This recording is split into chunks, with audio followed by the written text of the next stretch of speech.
بیان کیا جاتا ہے کہ بنی اسرائیل میں ایک شخص تھا جس کی بیوی نہایت حسین تھی، جس پر وہ اسرائیلی فرفتہ تھا۔ چنانچہ جب اس عورت کا انتقال ہو گیا تو اس اسرائیلی کو بڑا کلک ہوا اور وہ ایک عرصے تک وہ اس عورت کی قبر پر بیٹھ کر روتا رہا۔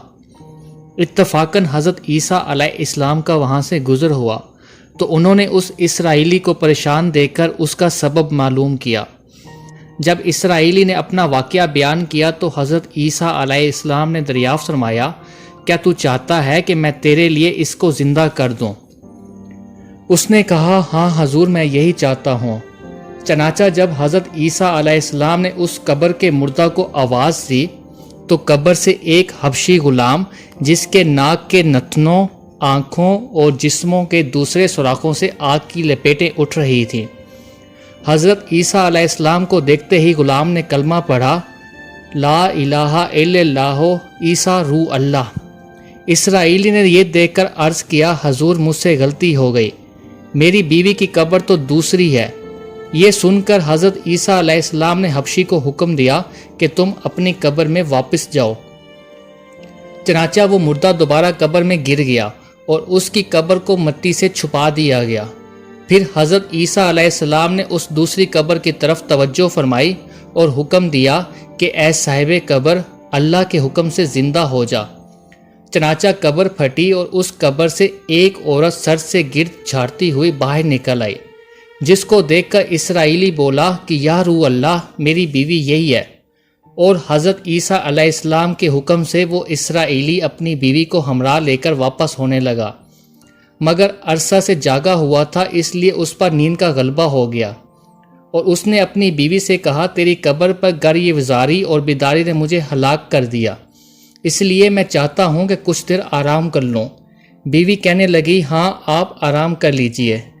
چنانچہ وہ اسرائیلی بیوی کے زانوں پر سر رکھ کر سو گیا۔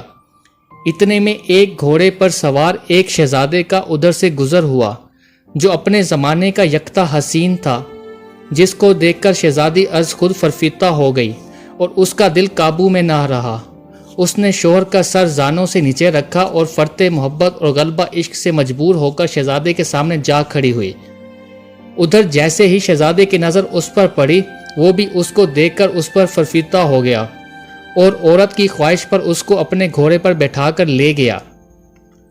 چنانچہ اس کے شوہر نے بیدار ہو کر جب اپنی بیوی کو نہ پایا تو نہایت پریشان ہوا اور اس کے ملنے کی تدبیر سوچنے لگا۔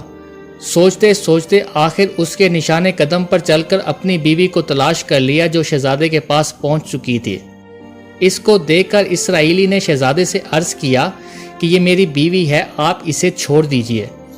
ابھی شہزادہ کچھ کہہ ہی نہ پایا تھا کہ اس عورت نے کہا، میں تیری بیوی نہیں ہوں بلکہ شہزادے کی لونڈی ہوں۔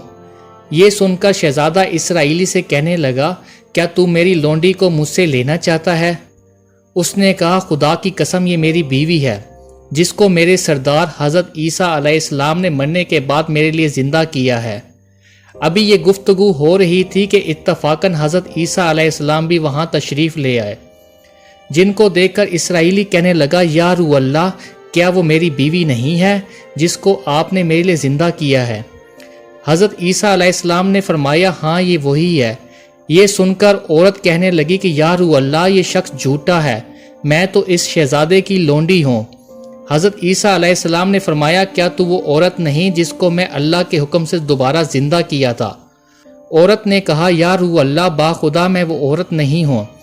اس کے بعد حضرت عیسیٰ علیہ السلام نے فرمایا، جو جان خدا کے حکم سے میں نے تمہیں دی تھی اسے واپس کر دے۔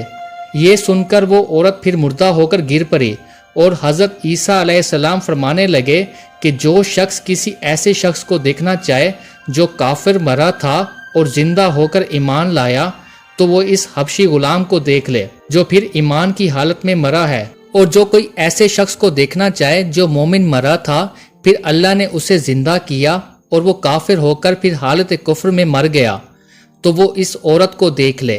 اس واقعے کو دیکھ کر اسرائیلی نے قسم کھائی کہ اب کبھی نکاح نہیں کروں گا، اور وہ میدانوں کی طرف نکل گیا جہاں اللہ تعالیٰ کی عبادت میں مصروف رہ کر اسے موت آ گئی۔ اللہ تعالیٰ اس پر رحم فرمائے۔ حاصل نبی اور رسول کے انکار اور اقرار کا نتیجہ اس حکایت سے ظاہر ہوتا ہے اور سبق ملتا ہے کہ کامیابی اپنے نبی صلی اللہ علیہ وآلہ وسلم کی اطاعت اور محبت سے ہی مل سکتی ہے۔ چنانچہ ہمیں بھی چاہیے کہ ہر حال میں ہم اپنے نبی صلی اللہ علیہ وآلہ وسلم کی اطاعت کو سامنے رکھیں، چاہے دل مانے یا نہ مانے، لیکن نبی صلی اللہ علیہ وآلہ وسلم کے طریقوں کو لازمی اپنایا جائے۔ اللہ تعالیٰ اس واقعے سے سبق حاصل کر کے ہمیں عمل کرنے کی توفیق عطا فرمائے، آمین۔